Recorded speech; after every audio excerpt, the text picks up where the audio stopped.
Greetings all, my name is Father Paolo Puccini. I am coming to you from St. Austin's Catholic Parish in Austin, Texas this week.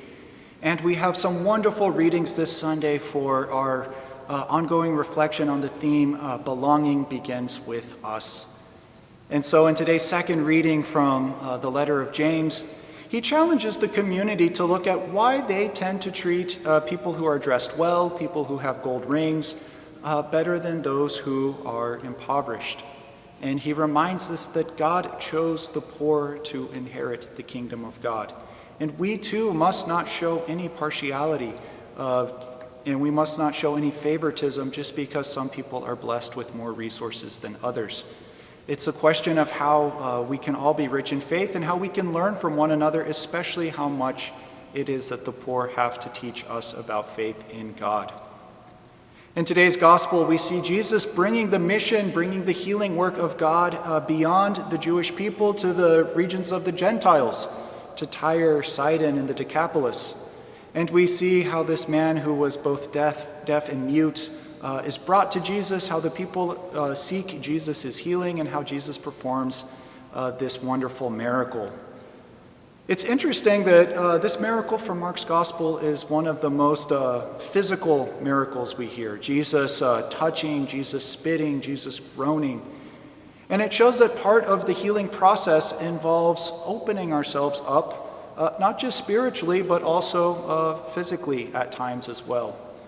I've seen time and again so many images of doctors and nurses caring for those who are sick in the hospital, images of doctors and nurses who are getting up close to patients who are severely ill, not just with COVID, but with numerous other illnesses as well.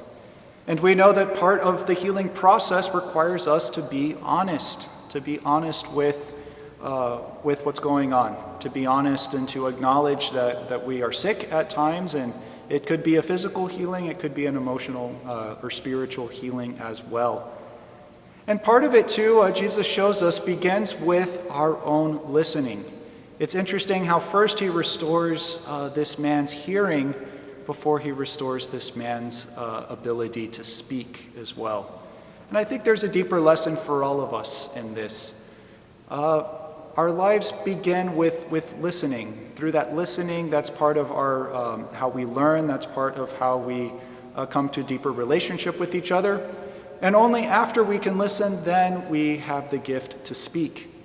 And even though Jesus orders this man to be silent, this man is just so overwhelmingly happy and grateful that he can't help but share the goodness of Christ.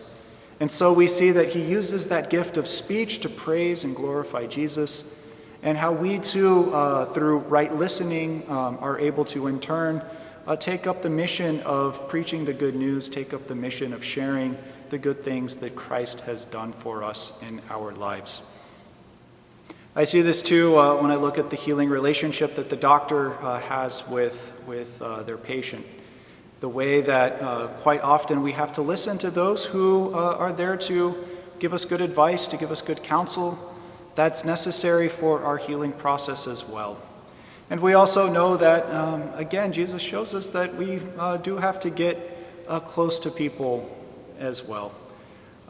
We know that with this time of distance, it's caused emotional hurt and such pain, such longing that people aren't able to embrace their friends, people aren't able to embrace their families, people aren't able to embrace their loved ones as well. And Jesus shows us that healing does have that physical connection, that sense of being able to embrace one another as well.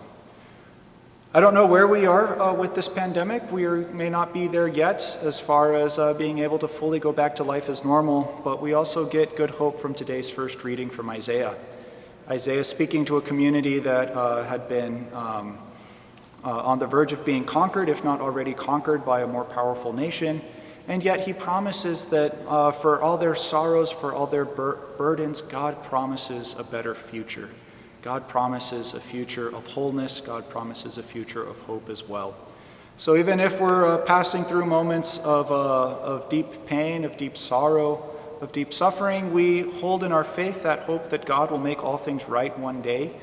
And we too are honest with God in our own lives of prayer, asking God to heal us, asking God to restore our hearing, asking God that we can be more deeply connected with one another, and that we too can share that good news that Christ has given us.